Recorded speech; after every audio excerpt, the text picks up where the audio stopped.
Buenas noches suscriptores de YouTube, hoy el señor Alien les trae historias de terror, espero y les gusten. Comencemos. La primera historia se llama, La niña de la escalera. Hace algunos años, en una linda casa en medio del campo vivía una familia de 3 hijos y su madre, la cual se unió al poco tiempo con un hombre, convirtiéndolo en padrastro de los pequeños, pero este tipo era muy violento, maltrataba a los niños sin razón, les quitaba sus alimentos, les negaba el agua, hasta los golpeaba solo por gusto.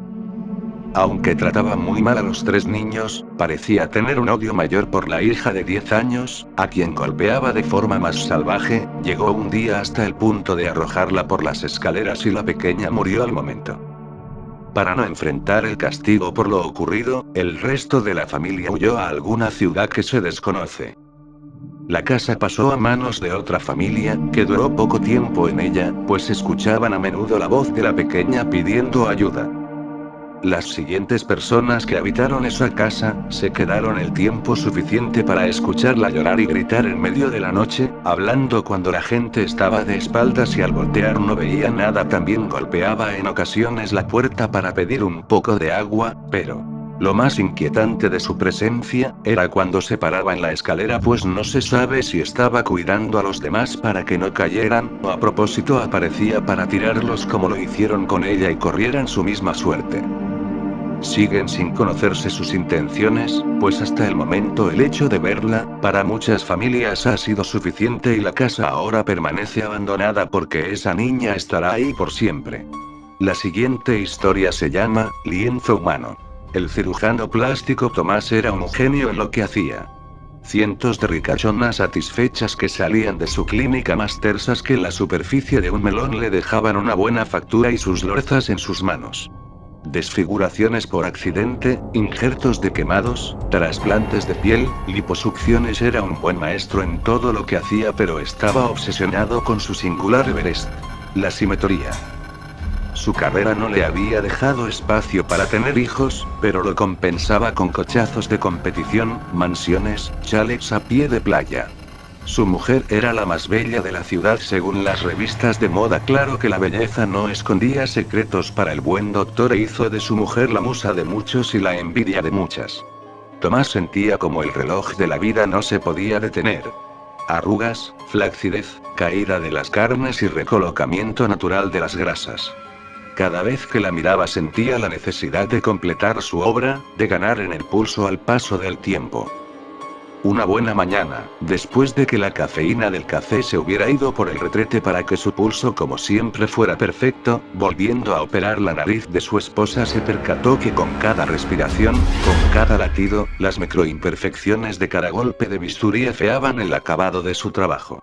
Al terminar la nariz se dio cuenta que la operación de orejas realizada unos años atrás estaba desplazada de la proporción exacta con sus ojos tal y como la había dejado, así que decidió repuntarlas.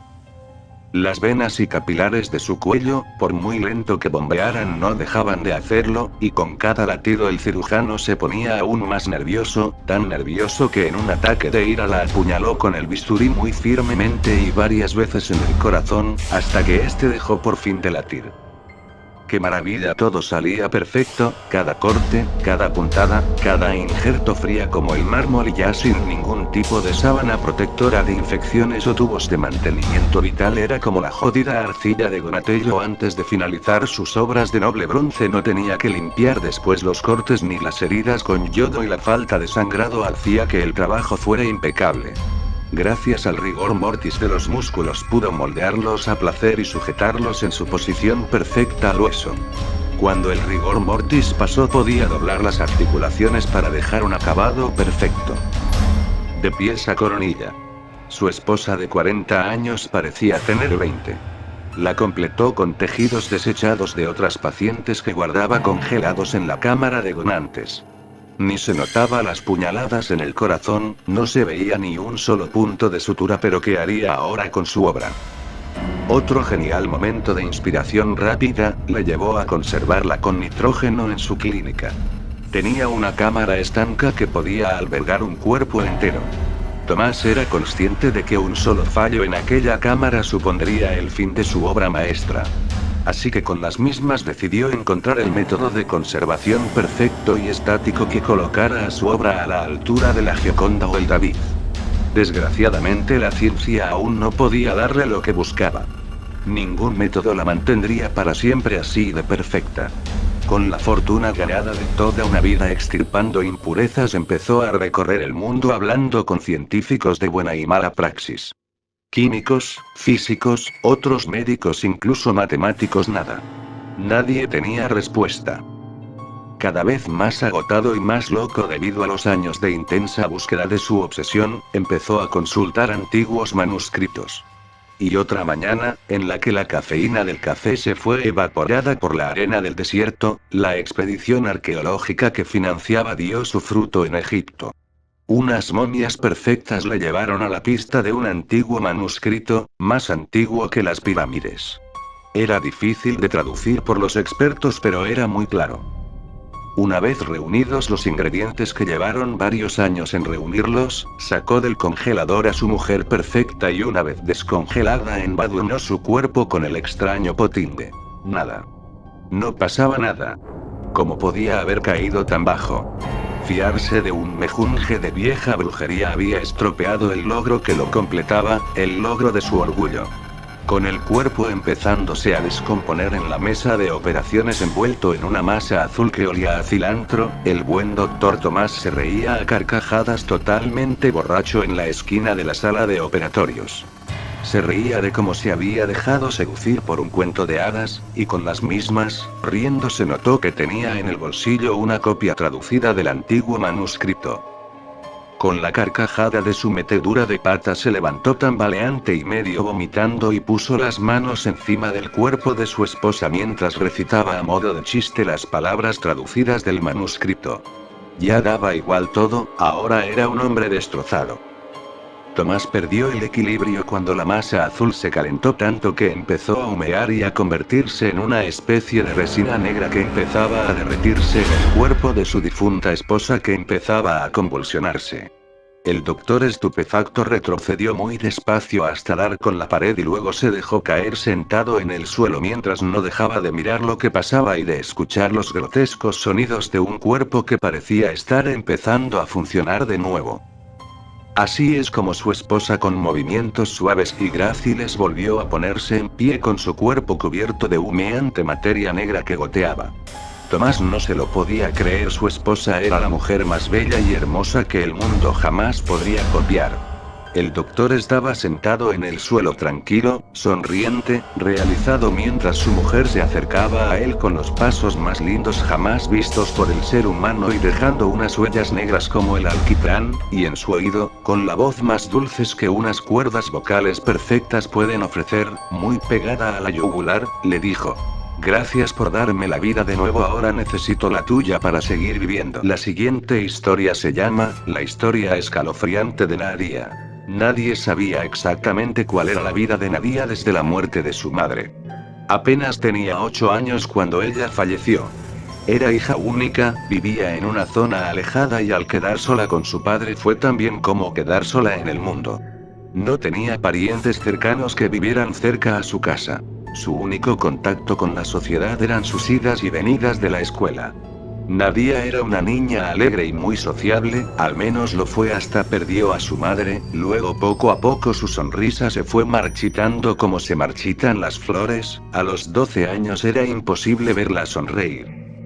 Por supuesto que seguía asistiendo a la escuela, pero era callada y retraída, no tenía amigos ni nadie de confianza, su maestra trató de conversar con ella y crear un vínculo amistoso, pero la niña nunca correspondió a sus esfuerzos y se limitaba a mirarle tristemente hasta que la maestra cejó y la dio como un caso perdido.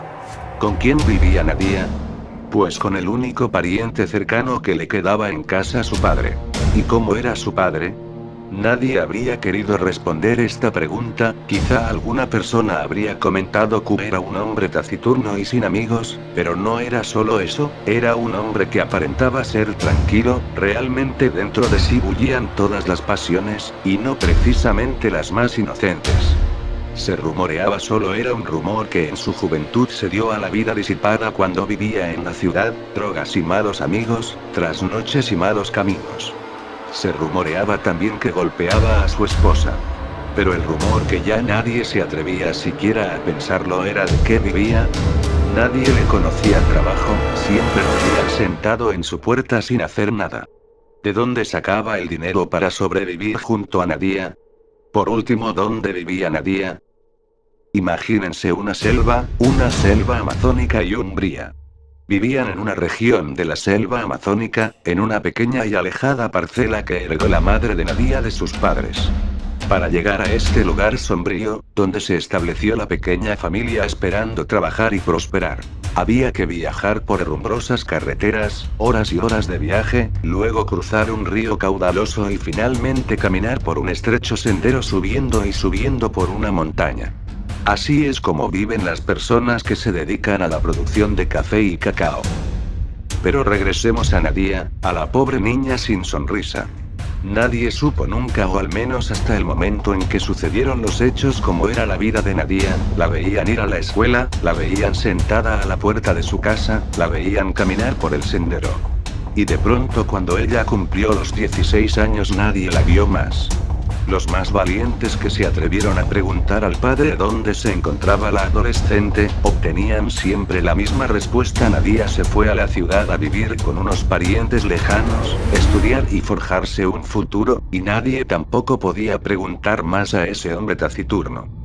Pasaron los días, los meses y llegó a ser 2 años de la partida de Nadia. Su padre se había desmejorado mucho, lo encontraban borracho tirado al borde del sendero, y si era noche cuando sucedía esto, el que lo encontraba juraba haber oído mascullar al viejo e incluso gritar: déjame en paz, ya se acabó ya. Así que en la aldea empezaron a sospechar que se estaba volviendo loco, si es que no lo estuvo siempre. 2 años después, ciertos días de la semana, partía un camión a la zona donde vivía Nadia. Ese día en particular se encontraban 2 señoras parlanchinas y dicharacheras que volvían a sus casas en la selva. ¡Qué calor hace!, exclama una mientras trataba de abanicarse con la mano. Si parece que ya estuviéramos en el infierno, respondía la otra. Lo bueno es que cuando lleguemos será noche cerrada, no me atrevería a subir esa montaña con tanto calor. Claro que no quieres calor, pero tampoco es bueno caminar por la noche. ¿Y si se te aparecen los fantasmas? ¿Qué fantasmas? Toda mi vida he caminado de noche por ese sendero y nunca me he encontrado nada. Eres incrédula, cuidado que un día te pase y te mueras del susto.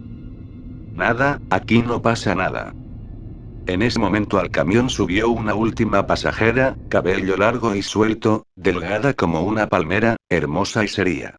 La recién llegada se acurrucó en un rincón del camión tapando sus largas piernas con su vestido, cerró los ojos y pareció dormir. Fíjate en esa, murmuró una de las vecinas, con ese trapo que se cubre un poco más y parece desnuda. Ay mujer, a ti te gusta criticar a todas. Pero fíjate bien, me parece que tiene cierto aire conocido. ¿Puede ser? No creo haberla visto en mi vida. Yo creo que sí, se parece a la mujer de ese borracho, pero es muy joven. Ahí está el detalle, creo que es Nadia. ¿Nadia, la hija de ese borracho? Sí, pregúntaselo. ¿Y por qué no tú? Nunca he hablado con ella. Y seguro yo sí. Está bien, se lo pregunto, y tomando más valor que aire la mujer se dirigió a la joven. Hola señorita, ¿usted es de por acá? La joven levantó su mirada y sus ojos tristes, que profundamente se posaron en la mujer, viendo y sin ver. Sí, respondió en apenas un susurro. Como no parecía volver a hablar más, la mujer volvió a preguntar. ¿Tú eres Nadia? Y después de un silencio largo, la joven contestó. Sí. Ah, entonces estás volviendo. ¿Será para cuidar de tu padre? Hace mucho que está enfermo. No, ¿cómo? ¿No vas a cuidar de tu padre? No. Entonces. Cállate, le susurró la otra mujer, no es tu asunto. Pero. Cállate, hay algo en su mirada y su voz que me da miedo. Sí serás. Las mujeres callaron y se acurrucaron en sus bultos. El camión seguía su marcha, el camino era largo y la noche también. A las 2 de la madrugada llegaron a destino. Baja, baja, gritaron las mujeres. El camión se detuvo, bajaron y junto a ellas bajó Nadia. Era lo más natural ya que su casa quedaba en la zona, pero ellas no pudieron evitar estremecerse. Había algo extraño en esa chica, algo que no se podía definir. ¿Irás con nosotras por el sendero? Sí. ¿Tienes linterna? No. Camina a mi lado, así te alumbro. Sí. Se pusieron en marcha. A medida que caminaban el aire se hacía frío y más frío, no había luna, el sendero se alargaba y alargaba como para no dejarles llegar a sus casas. Al fin llegaron a la primera casa, era la casa de Nadia, oscura y solitaria. Hasta la vista. Entonces, se despidieron las mujeres no sin alivio. Sí. Ellas se alejaron por el sendero, iluminándose con sus linternas. ¿Te diste cuenta qué frío hacía? Comentó una. Sí, pero solo era frío. No vayas a empezar otra vez con tus fantasmas. Y ambas iban a echarse a reír cuando oyeron un grito espantoso. Era un grito que venía de alrededor de ellas, de detrás de ellas, y a la vez de ellas mismas. ¿Qué fue eso? Y mientras preguntaba, el grito volvió a resonar. No, no, por favor, no. Los cabellos se les erizaron, se miraron locas y confundidas. ¿Qué ha sido eso? Nadia. No, era un grito de hombre. Volvamos. Aunque lo dijo con miedo, la mujer sentía la necesidad de volver y averiguar quién o por qué había gritado. ¿Estás loca? Yo me voy a mi casa. ¿Y si Nadia necesita ayuda? No fue ella, fue un hombre. Aún así ambas se tomaron del brazo y caminaron lentamente hacia la casa de Nadia. Todo estaba oscuro, se acercaron a la puerta, se encontraba entreabierta. Toca, entra, yo no me meto ahí. Pásame tu linterna. Empujaron un poco más la puerta para poder iluminar el interior con la linterna. Nadia. La pregunta era apenas un susurro y se perdió en la oscuridad, pero un sonido les respondió, un sonido de desgarre, una rotura, un chirrido. Nadia, ¿estás ahí? En ese momento la luz de la linterna iluminó el piso, un jirón blanco de vestido, un jirón no tan blanco. Nadia. Gruñido y al fin la linterna la iluminó toda entera. Estaba sentada en el piso, acunando algo entre los brazos, con los largos cabellos tapando el objeto que acunaba. Nadia, ¿estás bien? Y ella giró su rostro, vacío y hermoso. Ahora sí. ¿Qué? ¿Qué? La mujer se quedó sin habla mientras veía que era lo que sostenía los brazos de Nadia. Era, pero no puso contener el grito que salió de su pecho antes de retroceder hacia la puerta. Nadia sostenía la cabeza de su padre, estaba limpiamente arrancada del cuerpo, la boca en un grito mudo y los ojos sangrantes. ¿O es que ya no tenía ojos? Sal, la mujer retrocedía empujando a la otra. No te vayas, susurró Nadia. Monstruo.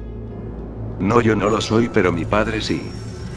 No, tú eres un monstruo, mataste a tu padre. Él ya estaba muerto, el día que me tocó por primera vez ya estaba muerto. ¿Qué? Cuando murió mi madre, papá se hizo cargo de mí. Al principio eran solo unos golpes por cosas pequeñas, como romper un plato, pero luego me fue viendo, yo crecía, mi cuerpo también. ¿Qué dices? La primera vez fue una noche, no había luna, todo estaba oscuro, lo sentí echarse encima mío, quise gritar, me tapó la boca con su sucia mano, tan solo tenía 12 años. ¿Tu padre? Sí, me violó y no fue una, sino muchas veces y nunca más pude volver a vivir. Pero te fuiste, ¿no? Tu padre dijo que te marchaste a la ciudad. No estoy aquí, ¿cómo? La noche que cumplí 16, me dije que ya no soportaría más vejaciones, escondí un cuchillo bajo mi almohada, quería matarme. No, quería matarlo a él, pero fue como si él lo supiera, fue de frente al cuchillo y me apuñaló. Imposible. Sí, dijo Nadia mirándola con una sonrisa triste, la sonrisa más triste y la mirada más triste que viera en su vida. Estoy enterrada bajo la cama. Las mujeres se quedaron de piedra, o mejor dicho solo una de ellas, por la otra yacía desmayada en el dintel desde el momento en que había visto la cabeza del muerto. Nadia había regresado del más allá, había regresado a tomar su venganza porque no podía descansar en paz. Una niña así tratada nunca podría descansar en paz. Cuando la mañana llegó, las dos mujeres fueron encontradas en el sendero, acurrucadas y tiritando a pesar del intenso calor. Nunca más volvieron a ser las mismas, nunca más volvieron a vivir ahí, y Nadia. Cuando los hombres entraron en la casa todo estaba cubierto de polvo, como si hace mucho nadie viviera ahí, pero donde más polvo había era sobre el cadáver del hombre. Las mujeres dijeron que Nadia simplemente había vuelto a ser polvo. La siguiente historia se llama, Un sueño. Mantenía los ojos cerrados, pero advertí con un escalofrío de horror que los movía bajo los párpados, como si, en la muerte, soñara. Caminé lentamente hacia atrás. Esa última despedida que pensé llena de dolor, se había convertido en un tormento lleno de terror tratando de no hacer ruido para no despertar lo que yacía en ese mausoleo. Tenía tantas cosas que quería decirle, gritarle que no era justo perder a mi mejor amigo. Al girar entendí que lo que estaba dentro de tu cuerpo no lo reconocía, porque tu alma ya descansaba, pero algo quería despertar a través de ti. Caminé lentamente hacia la salida y ya no estaba sola, todas las sombras habían tomado formas distintas y caminaban hacia mí. Salí y respiré profundo pensando que el dolor me hacía ver cosas que no estaban, y las sombras seguían acercándose, como queriendo tocarme. Miré las copas de los árboles esperando que fuera el aire el causante de tal alucinación, pero no corría ni la más mínima ventisca otoñal y fue entonces cuando me di cuenta de aquel profundo silencio, de ese silencio que enfría el cuerpo y detiene el alma. Me paralicé pero intuí que corría peligro y desde el fondo del lugar, en lo más oscuro y profundo del cementerio pude ver ese elegante hombre, vestido como de la época del siglo pasado, pero su traje oscuro era impecable, resaltaba la camisa blanca. Reconocí esa blanca y pálida piel que tantas veces me persiguió y esos ojos azules me hicieron entender que era el momento en que mi cuerpo debería reaccionar y empezar a correr sin mirar atrás como tantas veces antes lo había hecho, y me pregunté, si tu muerte era realmente un accidente. ¿En verdad esa mujer estaba loca o poseída? ¿Era una trampa? ¿Por mí? Ligeramente movió sus labios, parecía como si se sonriera, con una expresión triunfante. Me estaba esperando. Y fue ahí donde mis piernas empezaron a correr sin avisarle a mi cuerpo y por inercia salí disparada, buscando la salida entre ese laberinto de tumbas, de personas descansando. Noté que las sombras ahora se quedaban inmóviles, simplemente observando, sintiendo pena por mí y lo que me ocurriría. Sentí un gran vacío dentro de mi ser, entrecargo de conciencia al calvario que me persigue día a día por el simple hecho de existir y desesperación por salir de aquel lugar que ahora no me parecía el mejor ni el más tranquilo para pasar mi eternidad, ni la de mi mejor amigo. Corrí como siempre lo hago al huir de él. Sabía perfectamente quién era, no necesitaba la cola y cuernos que tanto insisten en ponerle para descubrir su identidad. Honestamente solo al principio me asombré de su agradable apariencia y extremada elegancia, hasta que descubrí quién era, y volví a recordar aquella vez que le abrí la puerta de par en par y lo dejé entrar en mi vida. Esa maldita tabla de madera con el abecedario tallado y curada en el panteón fue el conducto perfecto para permitirle entrar sin darme cuenta y esperando la respuesta del más allá de otra persona. Sé que ahí fue el momento en que entró y lo peor es que yo me presente, era más inmadura, vivía prácticamente sola y pensaba que podía comerme el mundo y hablar con los muertos, jugar con ese pedazo de madera que no significaba más que eso. Un pedazo de madera sucio y húmedo con tierra de panteón, no me causaba más que curiosidad, aunque recordándolo bien, sí me demostró lo que era, porque cuando la jugué en casa, al final, con burla la arrumbé en un rincón y ya entrada la madrugada pude escuchar correr algo o alguien por toda la sala. Desesperado por entrar a mi dormitorio, primero pensé que eran niños jugando afuera, pero pasaba de las 3 am, después me sacudió un escalofrío que como resorte me hizo levantarme de la cama y en fila a la entrada de mi recámara, obstruyendo el paso, puse todas las imágenes santas que me han acompañado desde niña y ese día mi fe y mis oraciones me protegieron. De golpe mi cuerpo cansado se detuvo con una pared y volví a la realidad. Estaba sudando y ya no podía correr más. Me vi entonces en la casa de mis padres en aquel frío y pintoresco pueblito que tiene por eterna novia a la neblina. Estaba al fondo de la casa, después del jardín, de las flores y los árboles, estaba hasta el fondo y lo vi. Ahí estaba. Me armé de valor para enfrentarlo, aunque nunca lo había hecho, y le pregunté. Remaining time X seconds. ¿Qué quieres? Su rostro parecía como burlón y satisfecho, pero no me doblegué, volví a preguntar. ¿Qué quieres? Entonces lo supe, de repente, y de mi mano, estaba mi hijo, el ser que más amo en el mundo. Eso quería, eso perseguía. Todo el valor del mundo lo tuve en mi cuerpo en ese momento y puse a mi hijo atrás de mí, protegiéndolo de todo mal, cuidando su esencia y su alma. Reté a aquel ser con la mirada y me prometí que nada le pasaría al niño. Cerré los ojos y me dije: esto es un sueño. Despierta. Vas a abrir los ojos y vas a ver la espalda de tu esposo dormido y el niño soñando con ángeles en su cama.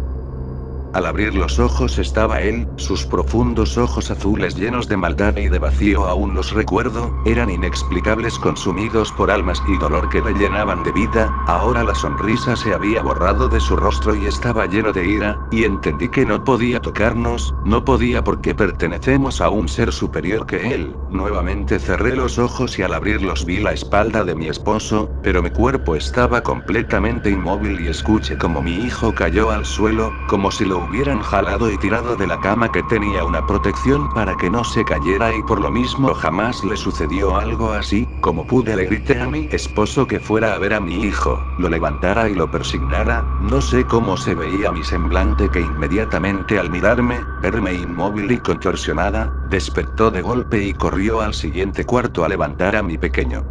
Yo tardé como 15 min en poner en movimiento mi cuerpo. Eran alrededor de las 3 am, entendí que lo que había sucedido era una manifestación de coraje de no poder tenernos ni a mi hijo ni a mí, que su mejor estrategia es hacernos pensar que no existe, que son sueños, pero la verdad es que está ahí, buscando cualquier debilidad, observando, esperando que una puerta se vuelva a abrir. La última historia que les traigo se llama El Libro Oscuro. Ni yo mismo podría explicar qué me llevó a interesarme por el caso del profesor Hernando, aquel apacible erudito que un buen día, es un decir, salió a la calle con una pistola automática en la mano y empezó a disparar indiscriminadamente contra todos los viandantes que se ponían a su alcance. A pesar del tiempo transcurrido, los testigos aún palidecen al recordar cómo 2 personas murieron y otras 4 resultaron gravemente heridas antes de que el profesor fuera reducido por la policía. Seguramente, el número de víctimas mortales hubiera sido mucho mayor de no ser por la deficiente puntería de Hernando, pues no hay duda de que en todo momento disparó a matar. Teniendo en cuenta la naturaleza del agresor, que hasta entonces había sido un hombre de vida pacífica y retraída, se da por hecho que sufrió un súbito ataque de locura, aunque no todos los expertos que han examinado el caso concuerden con tal hipótesis. También contribuyeron a sembrar dudas sobre su salud mental las extrañas e incoherentes palabras que escribió antes de suicidarse en su celda, pocos días después de la masacre. Engañado por las falsas seducciones del libro oscuro, permití que la maldad entrara en mi alma, pensando que ella me abriría las puertas del poder y del conocimiento supremos. Pero nadie más volverá a caer en la trampa que me ha arrojado al infierno. Ahora el libro reposa en el lugar que le corresponde, lugar de tinieblas y olvido, donde, como dice el profeta Isaías, de la condenada Babilonia, los vampiros hallarán su refugio. Según creo, solo yo he intentado darles una interpretación coherente a esas enigmáticas líneas, y lo cierto es que lo he conseguido sin demasiado esfuerzo. Por lo menos para mí, resultaba patente que se referían a cierto libro, que el profesor Hernando consideraba directamente relacionado con sus crímenes y que se hallaba oculto en algún lugar siniestro donde los vampiros hallarán su refugio. Isaías 14. Sin duda, los vampiros son criaturas mitológicas, pero es normal asociarlos a los murciélagos, aunque tal relación se deba más a las películas de terror que a una tradición legendaria genuina. Entonces pensé en cierta caverna, situada en la ladera de una de las abruptas montañas que rodean la localidad donde vivía Hernando. Dicha caverna es famosa entre los naturalistas porque en su interior se halla una de las principales colonias de murciélagos de toda Europa, lo cual me pareció desde el principio un dato muy interesante.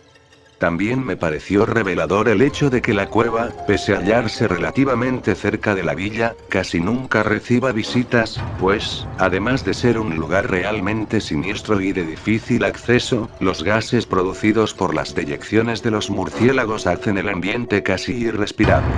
Un buen lugar, sin duda, para ocultar algo. Así, dispuesto a probar la veracidad de mis conjeturas, me hice con el equipo adecuado para una expedición espeleológica, me encaminé hacia la montaña donde se halla la caverna y penetré en aquel reino de tinieblas, donde, tras una larga y ardua búsqueda, encontré un paquete envuelto en tela impermeable.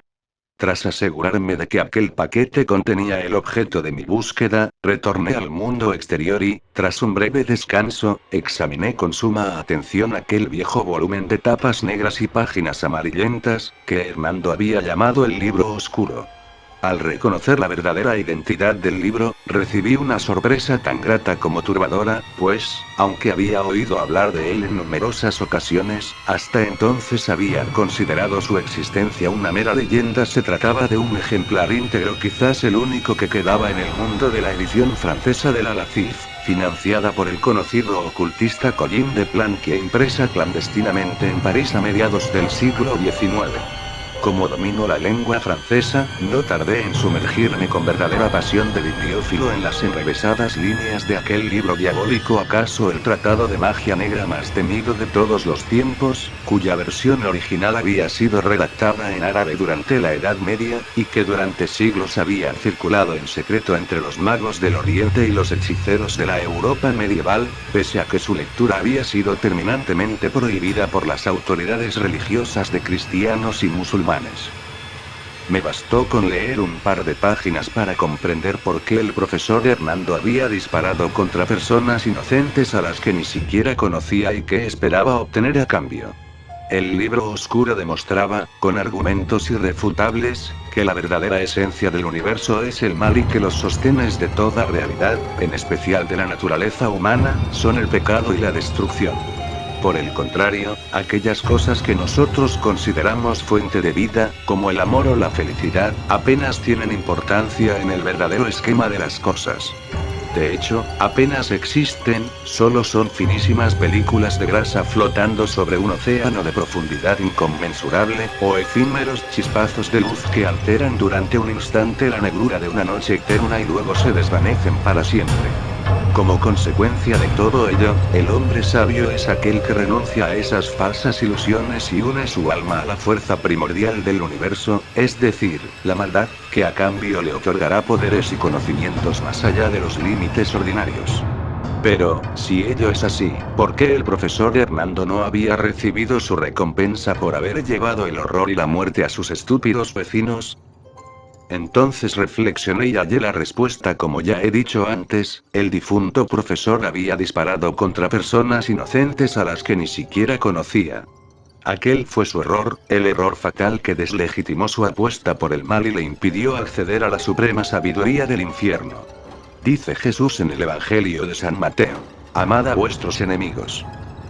Pues si amáis a los que os aman, ¿qué recompensa tendréis? Y si saludáis solo a vuestros hermanos, ¿qué hacéis de más?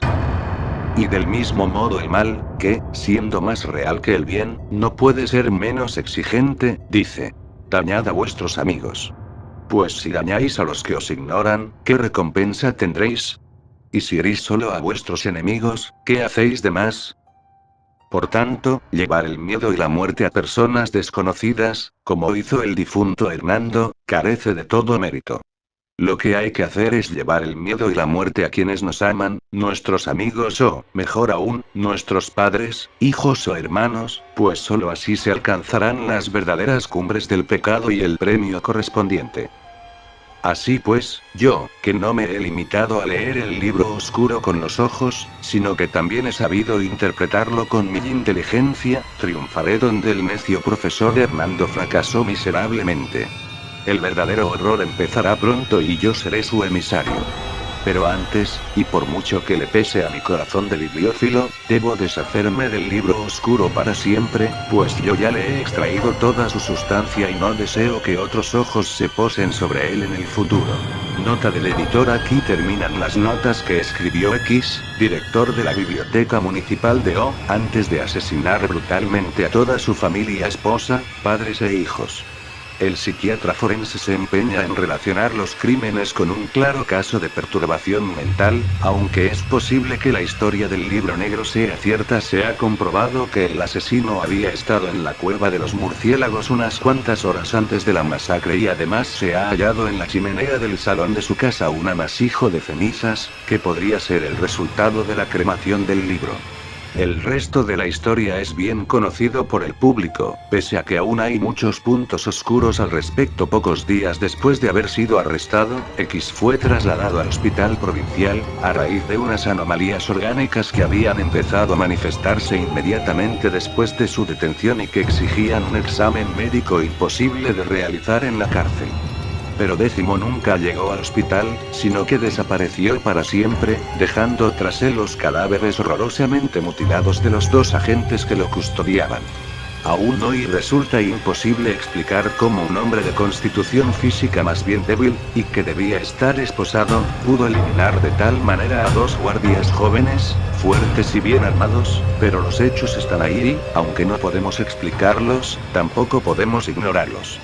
Lo único claro es que desde entonces no hemos vuelto a tener noticias de X, pese a los esfuerzos de la policía y la Guardia Civil para hallar su paradero. Un amigo mío, bibliófilo y amante del ocultismo, lamenta la pérdida del Alacif, suponiendo que realmente tal volumen hubiera sido hallado y posteriormente quemado por el asesino, pues afirma que la presunta destrucción del libro negro ha sido una verdadera pérdida para la humanidad. Yo, en cambio, opino que ha sido, más bien, una suerte. Muchas gracias por ver el vídeo. No olviden darle like, suscríbanse y nos vemos en siguiente vídeo. Si quieren que les envíe saludos, comenten buenas noches.